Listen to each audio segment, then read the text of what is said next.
কষ্ট দিচ্ছে যে বলা শেষ নাই। হালেমা চলে যাচ্ছে সকালবেলাতে বকরি চড়ার জন্য, আর তোমার ভাতিজা ঘরের মধ্যে কাঁদছে খাওয়ার জন্য। সে কত কষ্ট দেয়, ভালো খাবার দিচ্ছে না। এ উল্টা সিধা কথা যেন আব্বাসকে যেন বলছে, আব্বাসের রাগটা যেন আরো উঠে গেল। সে তলোয়ারকে গেটের সামনে গেড়ে যেন বসে গেল আর বলছে, হালেমা আর আজকে গর্দান হবে, আমার হাতে তলোয়ার হবে, যে আমার এতিম ভাতিজাকে নিয়েছে এত কষ্ট দেয়, এত দুঃখ দেয়, প্যার করে না, ভালোবাসে না। হালেমাকে আজকে বাঁচিয়ে রাখবো না। সন্ধ্যা লেগে আসছে বেড়াদার, আস্তে আস্তে হালেমা যেন ছাগল চড়িয়ে যেন আসছে বেড়াদার। হালেমা যেন দেখতে পাচ্ছে কি আমার গেটের সামনে যেন একজন পুরুষ মানুষ যেন বসে আছে। বলে, তুমি কে গো? আমার ঘরের সামনে বসে আছো, আমার গেটের সামনে বসে আছো।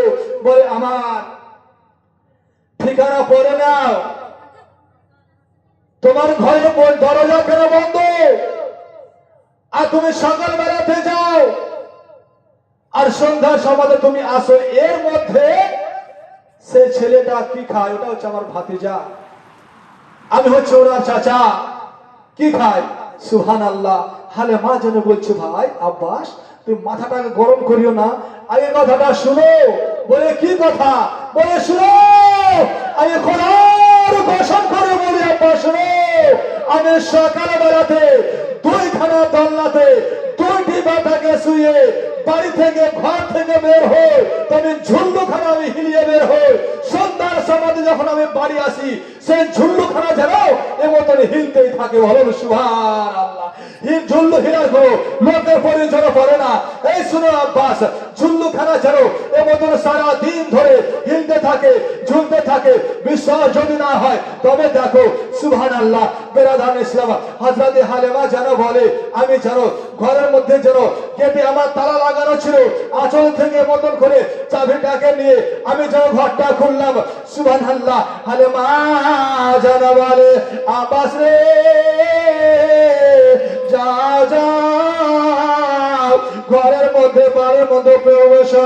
আমি যদি যাই তবে তুমি বলবে হালেমা ছাড়া কি করে যারা আসে দোল্লা খানাকে হিলিয়ে দিয়েছে। বলে, যাও আব্বা যাও। আমি বললাম সকাল বেলাতে ঝুল্লু হিলিয়ে যায়, সারাদিন যেন ঝুল্লু হিলতে থাকে। আব্বা যেন ঘরের মধ্যে যেন প্রবেশ হয়েছে, আজ মনে প্রবেশ আর দেখতে পাচ্ছে কে হালেমার কথা যেন ঠিক। আর দুইখানা ধন ঝুললো, দুইখানা দোলনা এমতন যেন হিলতে রয়েছে। বলো সুবহানাল্লাহ। আব্বা দৌড়ে পাক নামের উপরে আল্লাহুম্মা সাল্লি আলা মাওলানা মুহাম্মাদ আলা আলি সাইয়্যিদিনা ওয়ালা আলি সাইয়্যিদিনা মাওলানা মুহাম্মাদ। ত্রিভুবনের প্রিয় মুহাম্মদ এলো রে দুনিয়ায়। আয় রে সাগর আকাশ বাতাস দেখবে যদি, আয় আয় রে সাগর আকাশ বাতাস দেখবে যদি, আয় দেখি আমিনা মায়ের কোলে,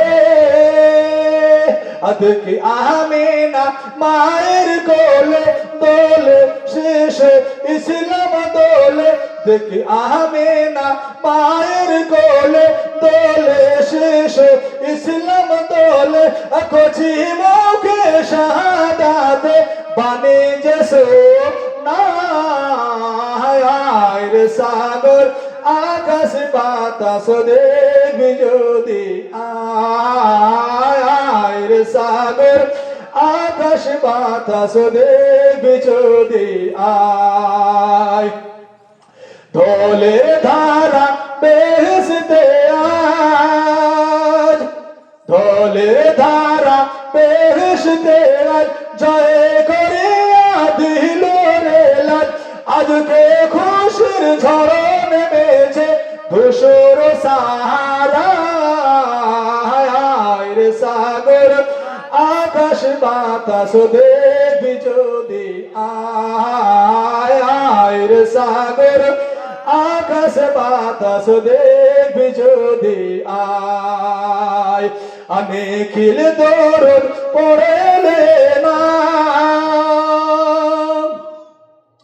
নিখিল দরদ পড়েলে নামা সাল্লাল্লাহু আলাইহি ওয়াসাল্লাম নিখিল দরদ পড়েলে নামা সাল্লাল্লাহু আলাইহি ওয়াসাল্লাম আজনে পরে ফারিশতারা সালাম জানায় নবীর পায় রে সাগর আকাশ বাতাস দেখবি যদি আয় রে সাগর আকাশ বাতাস দেখবি যদি তাই বিরাদার আমার দয়ার নবী মুস্তাফা সাল্লাল্লাহু আলাইহি সাল্লাম যেন হালেমার বাড়িতে সমস্ত ছেলে মেয়েরা আবার সবাই যেন ছাগল চড়াতে যায় বিরাদার নবী মুস্তাফা সাল্লাল্লাহু আলাইহি সাল্লামকে নিয়ে হযরত হালেমা যেন 2 বছর ধরে দুধ পান করালো হালেমার আস্তে আস্তে যেন লাভবান হতে থাকলো নসিব খানা যেন খুলে গেল বিরাদার হালেমা যেন কেতাবের মধ্যে তাই লেখা আছে 2 বছর পর হালেমা যেন আমিনার কাছে নিয়ে আসলো আর আমিনাকে যেন বলে আমিনা বোন এই তোমার সন্তানকে পেয়ে আমরা অনেক খুশি হয়েছি সুখী হয়েছি শুধু আমি নয় সারা গ্রামটা যেন খুব সুখী হয়েছে আমিনা যেন বলে হালেমা তোমার যদি ইচ্ছা হয় তাহলে আমার ছেলেকে আবার তুমি নিয়ে যেতে পারো আমার কোনো আপত্তি নাই তাই ব্রাদার হযরতে হালেমা আবার যেন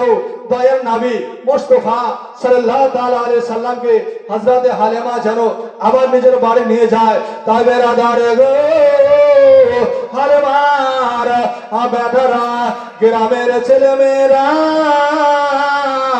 সবাই যেন ছাগল চড়াতে যায় ছেলে মেয়েরা যেন একসঙ্গে সবাই খেলাধুলা করে সবাই যেন বলে মা গো তোমার বেটাকে মোহাম্মদকে আমাদের সঙ্গে পাঠাও না কেন মা আমরা সবাই খেলাধুলা করবো আমরা একসঙ্গে ছাগল চড়াবো গো মা বলে বাবারা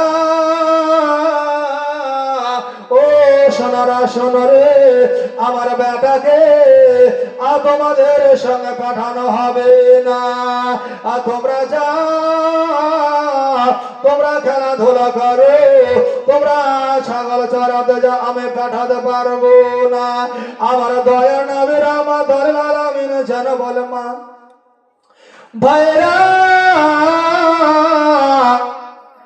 যারা সবাই ছাগল চড়ার জন্য যায় গো মা তুমি যদি অর্ডার দাও এবং আমার ইচ্ছা হয় মা এদের সঙ্গে ছাগল চড়াতে যাব মা চলে আসেন হুজুর তাই বলে মা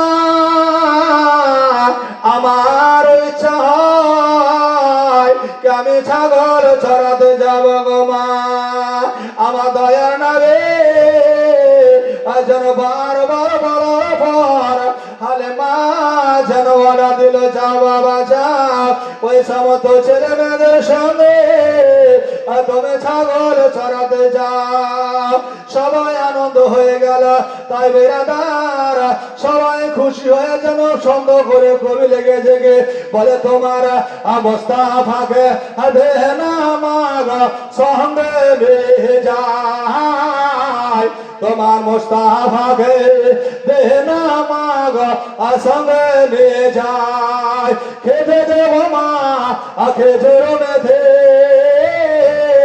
ও গো মা খেতে দেব মা খেজুর মেধে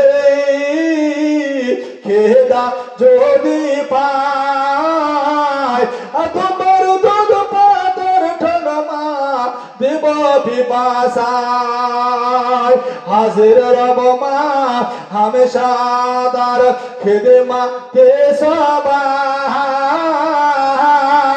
তোর মোস্তাফাকে দে না মাগ সঙ্গে নিয়ে যায়।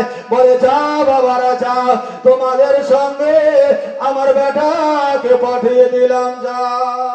সবাই যেন খুশি হয়ে গেল, সবাই যেন ধুলা বালো নিয়ে যেন খেলাধুলা করতে আরম্ভ করলো। বাবা আমার দয়ার নবী নবী আমার যেন চুপচাপ ধরে বসে থাকতে, আর ছেলে মেয়েরা যেন বলে ভাই রে এসো এসো আমরা একসঙ্গে খেলাধুলা করব। নবী আমার যেন বলে ভাইরা তোমরা যা খেলাধুলা করো, আল্লাহ রাব্বুল আলামিন আমাকে খেলাধুলা করার জন্য যেন দুনিয়ার বুকে পাঠায় না রে ভাইরা। কিন্তু ছেলে মেয়েরা সবাই একসঙ্গে যেন খেলাধুলাতে যেন মশগুল হয়ে যায়। বেরাদার গো আল্লাহর যেন অর্ডার হয়ে গেল, আর তিনটি ফারিস্তা যেন আসলো, আর এসে আমার দয়ার নবীকে এমন করে কোলে উঠায়া যেন ধরে কোলে উঠায়া যেন জঙ্গলের দিকে নিয়ে চলে গেল, পাহাড়ের দিকে নিয়ে চলে গেল। বেরাদার ছেলে মেয়েরা সবাই যেন অবাক হয়ে গেল, আমাদের এ ভাইকে ধরে নিয়ে চলে গেল। আসলে তা নয় বেরাদার, পাহাড়ের উপরে নিয়ে গিয়ে আমার হাবিবের আমার নবীর সিনাটাকে যেন ফাড়ানো হলো। বাবা আসিনা ফেরে কিছু জিনিস যেন বের করে ফেলে দিল, আর কিছু কিছু নতুন নতুন জিনিস বাবা আর যেন সিনার মধ্যে আবার রেখে যেন সিলাই করে দিল। ওই ছেলে মেয়েরা কাঁদতে কাঁদতে বাবা ইফতে ইফতে যেন হালেমার কাছে দৌড়তে আরম্ভ করলো। বলে হালেমা গো আমাদের সব শেষ হয়ে গেল। বলে কি গো? বলে তোমার বেটাকে যেন 2 জন বা 3 জন মানুষ এসে যেন পাহাড়ের দিকে ধরে নিয়ে চলে গেল, আর আমরা দেখে আসলাম তার সিনাটাকে মা আর মানুষেরা ফেলে দিয়েছে গো মা। হালেমা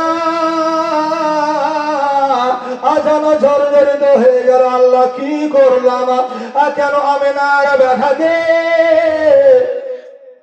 কেন ঘুরিয়ে নিয়ে আসলাম আল্লাহ।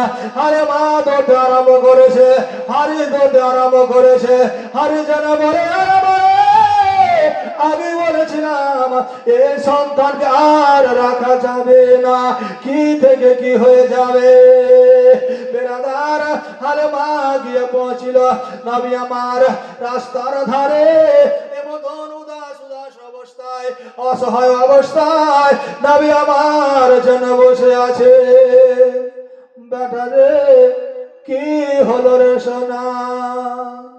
নবী আমার যেন বল মা গো 2টি মানুষ যেন সাদা সাদা কাপড় পরে আসলো গো মা, আর আমাকে যেন ওই পাহাড়ের উপরে নিয়ে চলে গিয়েছিল গো মা।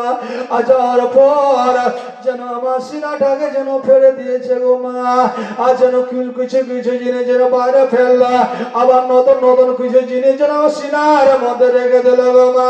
এমন করে নবী আমার আর যেন সিনাখানা যেন দাগাছেন বাবা।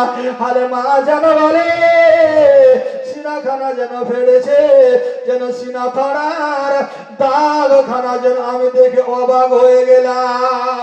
নবী আমার যেন বল মা গো তোমার চোখে পানি বন্ধ করে দাও গো মা, আমাকে যেন কোনো ব্যথা বেদনা হয়নি গো মা।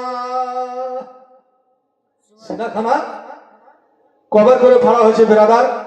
এইসব ইতিহাস বলতে গেলে 8 রাত 9 রাত 10 রাত লাগবে। তো নবীর সিনাখানাকে 4 বার করে ফাড়া হয়েছিল।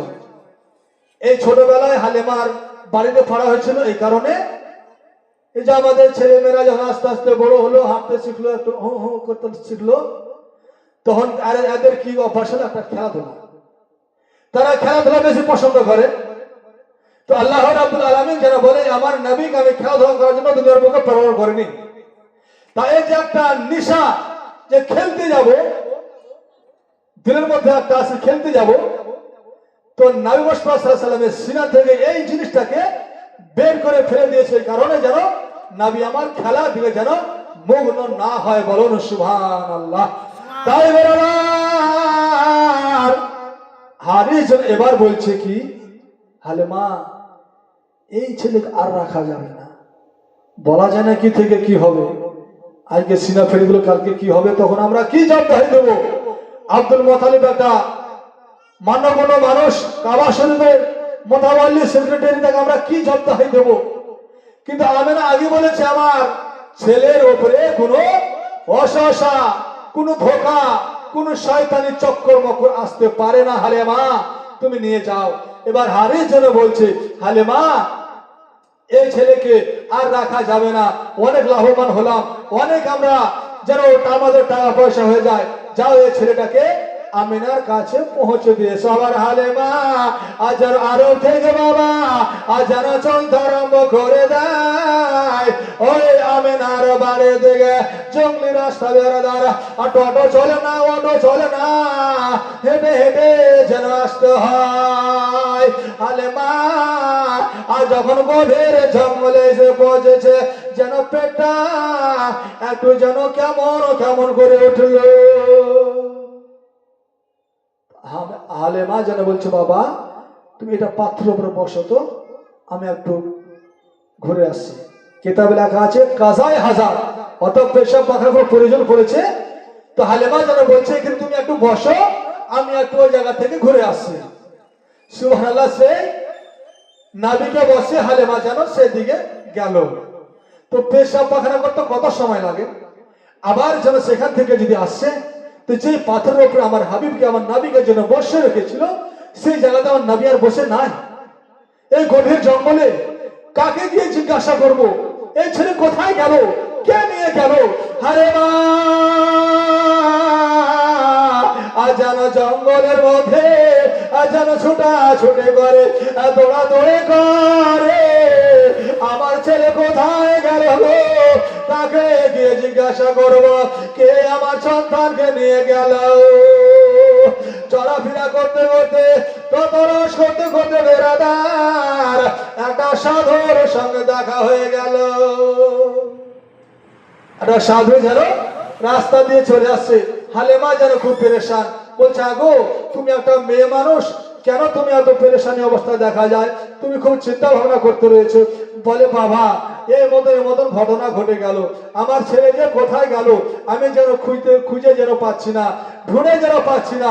ওই সাধু বাবা যেন বলে চলো আমার ওখানে 2-3টা ভূত রাখা আছে, ওই ভূতের কাছে প্রার্থনা করবে, তোমার বেটা কোনখানে আছে সঙ্গে সঙ্গে বলে দেবে চলো। হালেমা তো বলে ঠিক আছে চলো, বেটা পেলে যেতে আর কি আছে। হালেমা বেরাদার যেমনই বুথের সামনে গিয়েছে আর বুথকে গিয়ে বলেছে, এ বুথ আমার কলেজার টুকরা, আমার দিলের টুকরা কোথায় গিয়েছে একবার সন্ধান বলে দাও, একবার ঠিকানা বলে দাও।